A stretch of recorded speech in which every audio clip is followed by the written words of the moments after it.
Bien, bah, écoutez, je suis très heureux de retrouver ici mon collègue et ami Guillaume Gontard, puisque nous partageons quelques combats en commun et c'est toujours important de le dire au Sénat. Moi, je voulais simplement d'abord vous remercier pour l'occasion qu'il m'est donnée. C'est un peu compliqué dans nos agendas. J'aurais préféré venir hier, mais de venir aujourd'hui malgré tout à participer à vos travaux parce que moi, mon histoire, elle a commencé dans les parcs naturels régionaux, puisque j'étais président du parc des Vosges du Nord de 2008 à 2016.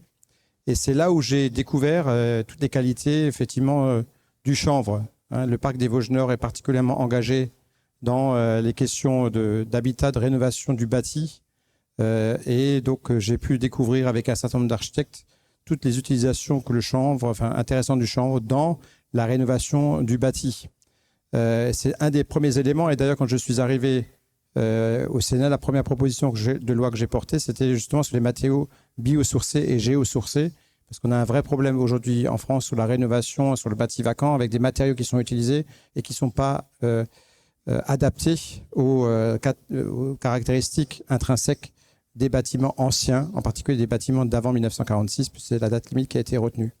Et de ce point de vue-là, eh bien, je crois que le chanvre offre des opportunités insoupçonnées encore aujourd'hui pour justement remplir ses missions et d'accompagner la vie d'un bâtiment.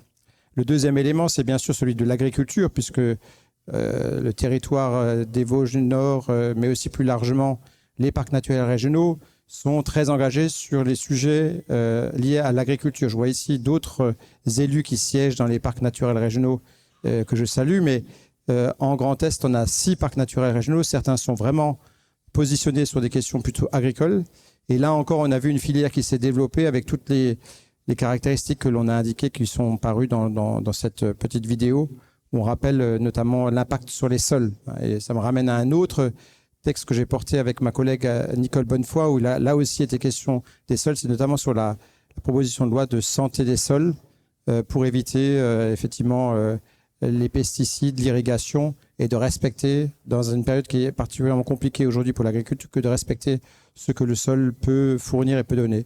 Et dernière chose, c'est aussi une filière qui crée finalement de la recherche et développement, un peu sans savoir, qui crée des emplois sur les terrains, sur les territoires, pardon, qui crée de l'activité. Et là encore, cette expérience qui était la nôtre avec des chanvrières qui ont eu un succès plus ou moins réussi, mais ça c'est quand on innove, il faut aussi accepter que parfois ça fonctionne mieux que d'autres. On a eu des très belles réussites dans les parcs. Je pense notamment par du Gâtinais français qui est très engagé sur la question du chanvre, pas très loin de Paris d'ailleurs. On a eu d'autres situations un peu plus difficiles, notamment en région Grand Est. Mais malgré tout, on voit que quelque chose essaie de se structurer et que pour les sujets qui, moi, me concernaient, aussi bien agriculture qu'architecture, bien, il y avait là des potentialités importantes. Et je crois que c'est important pour nous, en tout cas, que de soutenir toutes les initiatives que vous prenez, cet objectif de voir les surfaces exploitées augmenter. Et puis, je crois qu'il y a d'autres innovations, notamment dans l'automobile, qui me semblent extrêmement importantes. Et pour moi, c'est l'occasion de mettre en adéquation les valeurs que l'on défend, je crois tous les deux, dans nos différents groupes, et sa mise en œuvre sur les territoires pour montrer, au cours de la discours, eh bien, il y a une voie qui est possible, collective. Voilà. Merci.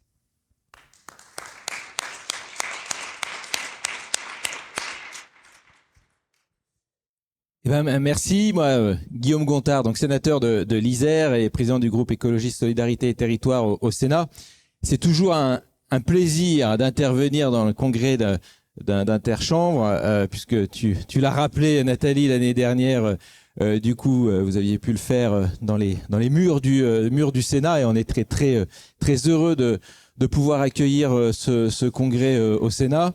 On a pu travailler effectivement ensemble et collectivement, notamment sur une résolution également au Sénat qui avait été votée. Alors il y a quelques temps, mais en fait qui fait toujours date, puisqu'on rappelle toujours les éléments qu'il y a dans cette résolution, notamment pour l'encadrement justement de cette filière, pour cette mise en place sur les territoires, tout ce que a pu rappeler Michael sur l'organisation, on va dire, sur les territoires, et comment justement cette filière peut se mettre en place.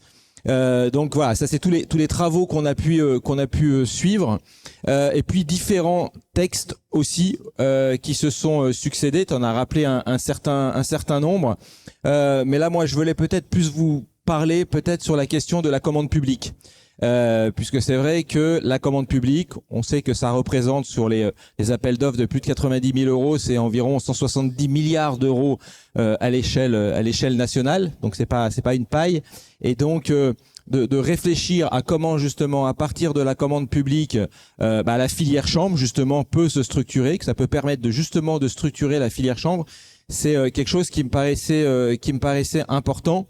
De se poser les questions aussi pourquoi justement parfois l'État est pas forcément le meilleur exemple dans les projets qu'il peut porter. Donc ça aussi c'est important qu'on puisse le regarder puisqu'on a un certain nombre de textes.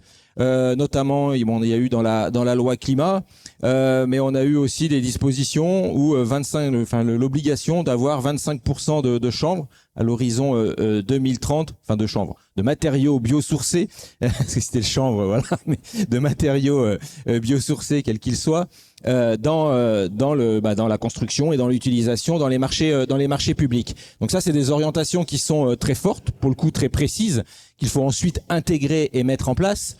Mais on sait aussi que la loi ne suffit pas. On peut avoir des objectifs très clairs qui peuvent être inscrits dans la loi.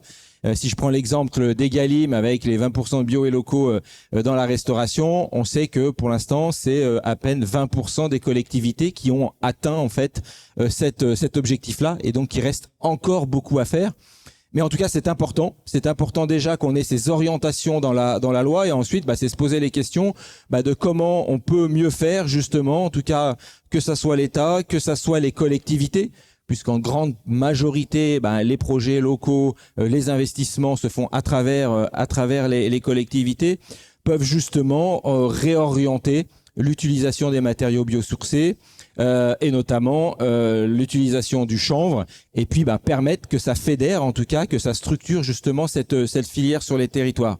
Donc ça, c'est des choses qui sont importantes. On a eu une commission d'enquête au Sénat justement qui s'est penchée sur la question des marchés publics pour réfléchir à comment justement on peut mieux cibler un produit, notamment sur les questions locales, sur les questions carbone, sur les questions environnementales.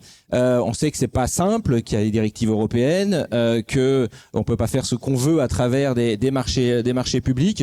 Mais il y a un certain nombre de propositions suite à cette commission d'enquête, et notamment avec une loi transpartisane qui devrait être débattue prochainement, qui donne quelques orientations, notamment à la fois sur la question du pilotage, en disant qu'il faut que ce soit un pilotage du Premier ministre pour avoir une vision plus globale, et puis également la création d'un passeport pour les entreprises qui permettent qu'elles accèdent plus facilement au marché public, au lieu d'avoir à refaire à chaque fois des dossiers, et qu'à un moment donné un passeport soit mis en place, et que du coup ça facilite justement leur accès au marché public.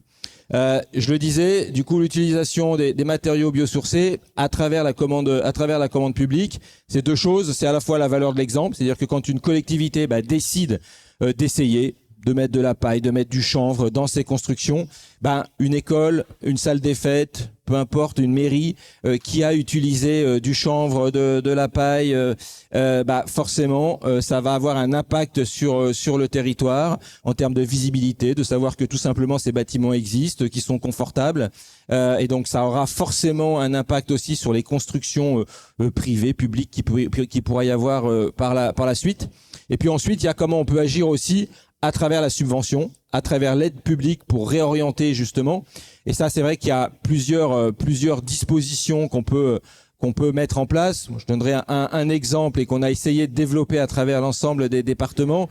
Sur le département de l'Isère, par exemple, on a mis en place un dispositif qui permet d'avoir une bonification, c'est-à-dire que les collectivités qui vont aller chercher une subvention type DETR, les subventions qui sont pour les collectivités locales, communes, intercommunalités, qu'il y ait une bonification en leur disant si vous faites la démarche d'aller de réfléchir sur votre projet en intégrant des matériaux biosourcés et locaux, et ben du coup vous aurez une bonification de 10% de subvention, parce qu'on sait que se lancer dans une démarche nouvelle, ça peut prendre du temps, ça peut avoir un coût supplémentaire.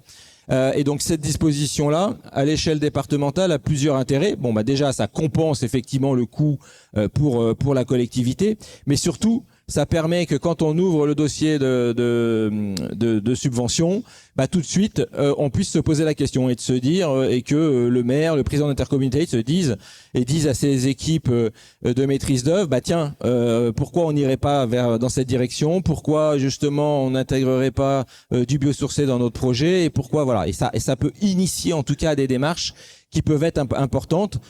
Sur le département de l'Isère, on a fait ça ça va faire 1 an et demi. Pour l'instant, ce qu'on s'aperçoit, c'est qu'on a réellement peu de projets qui cadrent directement. Mais par contre, on sait que ça a initié beaucoup de projets, quoi. Ça a permis, les collectivités sont pas forcément allées chercher le bonus, mais se sont quand même dit, tiens, on va quand même essayer de réfléchir et d'intégrer du biosourcé dans nos bâtiments. On avait fait le pendant, par exemple, sur le bois et l'utilisation de bois local, et notamment avec des labels Bois des Alpes. Et ça a considérablement bien marché. Et moi, ce que j'ai vu sur mon territoire, c'est que ça a permis de structurer vraiment à la fois les entreprises, à la fois les producteurs scieries en termes de production de bois, et puis les architectes, maîtrise d'œuvre. Et ça, c'était intéressant parce que sur les premiers projets, on avait souvent des difficultés à rassembler tout le monde. Et puis, le fait de commencer à y aller, que l'artisan se travaille avec le scieur, travaille avec la maîtrise d'œuvre, tout ça s'est mis en place. Et puis, c'est comme ça qu'on crée des filières qui sont beaucoup plus sûres, en tout cas sur les territoires. Donc ça, c'est des leviers qui me semblent importants en termes de commande publique, qu'on pourrait d'ailleurs beaucoup plus développer. Voilà rapidement, en tout cas, sur la réflexion qu'on peut avoir, je pense, à travers justement les marchés publics, l'importance justement des collectivités dans ce développement, et notamment pour développer l'utilisation du chanvre et cette plante. À chaque fois que je revois ce film, je me dis que s'il y avait une plante à inventer, c'est vraiment le chanvre. Voilà. Merci beaucoup.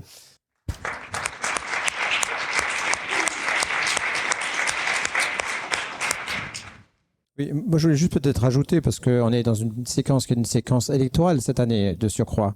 Donc j'ai envie de dire, c'est le moment peut-être de faire remonter un certain nombre de demandes, de revendications, puisque le débat public est ouvert à toutes et à tous, et j'encourage tout le monde à y contribuer, à participer. Je crois qu'il y a effectivement un débat dans la période que l'on vit sur la raréfaction des aides publiques dans les collectivités, quelles qu'elles soient. Personne n'est exempté de cette difficulté-là, et ça oblige à ce que l'on se réoriente sans doute. Je crois qu'il y a un combat à mener qui est celui de l'éco-responsabilité des aides, en quelque sorte, hein, et qu'il faut moduler, je pense, absolument les aides publiques dans les grandes collectivités, avec la conditionnalité des aides qui devient une exigence aujourd'hui, et que je crois que c'est par ce biais-là qu'on fera en sorte, pas spécifiquement sur le champ, mais sur les matériaux biosourcés, géosourcés, que l'on contribue à l'organisation d'une filière qui est aussi, en quelque sorte, la mobilisation d'un territoire. Parce que quand on parle de ce type de matériaux, on parle toujours de femmes, d'hommes sur des territoires donnés qui sont engagés, avec toutes les fragilités que cela suppose. Et je crois que c'est notre responsabilité, dans une période où on parle de remettre du lien entre l'économie et le territoire, que de dire que l'éco-conditionnalité, c'est aussi cela. Oui, bonjour. Donc une question au sénateur Weber. Donc Franck Barbier, je suis aussi président de Planète Chanvre, donc situé en Seine-et-Marne, sur le futur territoire du PNR de la Brie des Deux-Morins. Voilà. Et donc le fait qu'il y ait une chanvrière en fait basée dans un PNR, quels sont les moyens en fait offerts par le PNR pour soutenir une filière locale? Alors, Brie et Deux-Morins n'est pas encore un parc. Pas encore. C'est un projet qui est long, hein, donc je le dis parce que pour les parcs naturels régionaux, c'est en général une bonne dizaine d'années. Les parcs ne sont pas des territoires qui sont des territoires étanches. Donc déjà pour dire que tous les parcs peuvent travailler avec toutes les chanvrières, quoi. Je veux dire, il n'y a pas de lien de cause à effet parce qu'il y a un PNR. Ce qu'apporte le PNR de plus, c'est une ingénierie de territoire qui Parce que, par exemple, je prends ce qui se passe dans beaucoup de territoires qui sont classés aujourd'hui. On a des architectes conseils qui vont effectivement donner des conseils à l'habitant et qui peuvent, dans ces cas-là, suggérer l'utilisation de ce type de matériaux.